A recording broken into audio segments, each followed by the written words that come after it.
Star Wars, a galaxy far, far away where dreams were born, heroes rose, and villains terrified. And then Disney bought it. Suddenly, the galaxy didn't feel so far, far away. It felt corporate. It felt factory made, like an assembly line of Star Wars content stamped with Mickey Mouse ears. And so today, we're going to dive into the 6 reasons why even the Shills, those who defend every single decision that Disney makes, how they can't help but admit that they hate what's become of Star Wars. So let's get ready to get angry.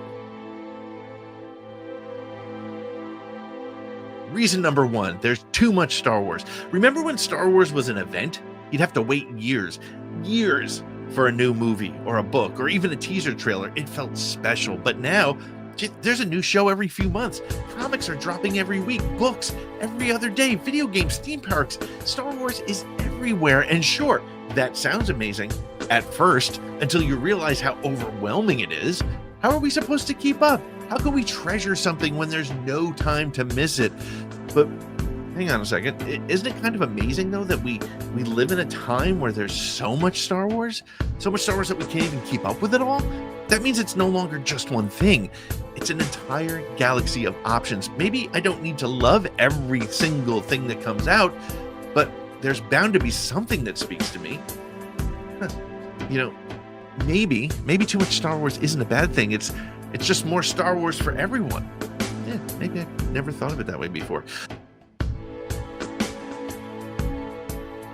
Okay, reason number 2, they killed the expanded universe. The expanded universe, that vast collection of stories, of characters and worlds that enriched the galaxy beyond the movies. Remember Mara Jade, the Solo twins, Thrawn, the Yuuzhan Vong? And what did Disney do? Oh, well, they just threw it in the trash and they slapped the label Legends on it and said, this doesn't count anymore. It hurt. It still hurts. All those incredible stories erased. Or so we thought. Did Disney really erase the EU, though? Because Thrawn is back, and some say he's better than ever. Concepts from the EU, like the Jedi Temple on Tython, they're all sneaking back into the canon. It's almost like Disney didn't kill the EU. They're curating it. By letting go of the old continuity, they gave Star Wars the breathing room it needed to avoid collapsing under its own weight. And hey, those legend stories, they're still there. You can still enjoy them. You can still buy the books. Maybe this wasn't a betrayal. Maybe it was an opportunity.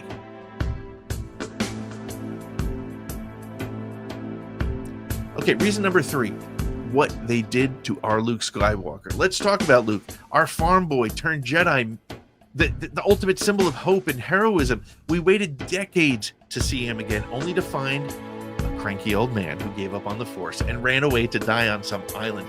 What happened to our hero? How could Disney ruin him like this? But hang on, what if they didn't ruin him? What if Luke's story is about something deeper? He made mistakes, he doubted himself, and that's all human. That's relatable. And by the end of The Last Jedi, Luke doesn't stay the broken man we found him at the start. He becomes a legend again, not by swinging a lightsaber, but by standing for something even greater than himself. His final act inspires an entire galaxy. Is it possible that Luke's arc wasn't a betrayal at all? And maybe it's one of the most profound things that Disney Star Wars has even done.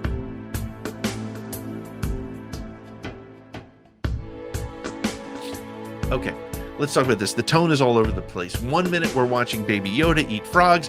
The next we're in Andor, where people are getting executed in factories. Disney Star Wars doesn't know what it wants to be. Is it lighthearted space drama? Or is it gritty war drama? Pick a lane. Except, why does it have to pick a lane? The galaxy is huge. It's made up of smugglers and bounty hunters and rebels and farmers and warlords and droids. Shouldn't it feel messy and varied? If every story felt the same, wouldn't that get boring? Maybe this tonal whiplash might actually be a feature and not a bug. It shows us that Star Wars can be anything from whimsical to harrowing. This galaxy contains the multitude. Maybe that's not inconsistency. Maybe that's versatility.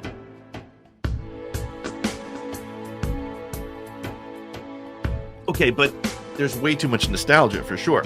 Desert planets, Death Stars, X-Wings, the Millennium Falcon. It's like Disney is afraid to let go of the past. They keep giving us callbacks to the original trilogy. And for what? For fan service?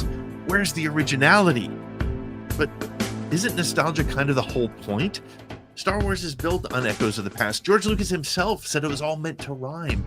Again, it's like poetry, so if they rhyme.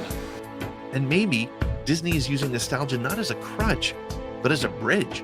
Those familiar sights and sounds, they connect the generations. They're a way to honor what came before while bringing new fans into the fold. So maybe all this nostalgia isn't laziness, maybe it's tradition.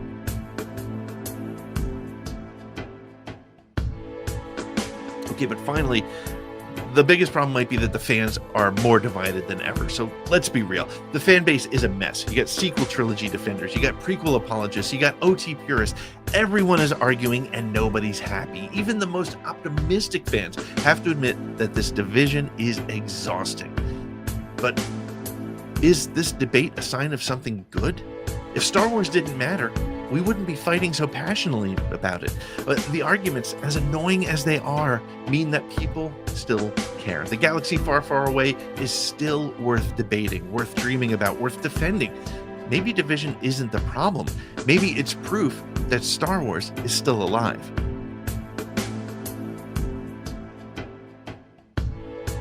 So there you have it. 6 reasons even the shills hate Star Wars, or so I thought, because when you dig a little deeper, every problem reveals something worth appreciating. Is there too much content? Well, maybe that's variety. Is it killing the EU? Well, maybe it's a fresh start. Luke's arc, that's humanity. The tonal shifts, that's freedom. Nostalgia, that's connection. And what about the fan base? Well, honestly, I think that's love. Disney Star Wars isn't perfect, but maybe, just maybe, it's better than we thought. Thank you so much for watching. Leave your comments below. Join us on Thursday nights for our live Star Wars conversation, where we do interviews, where we bring you all the Star Wars news and we take your conversation into consideration.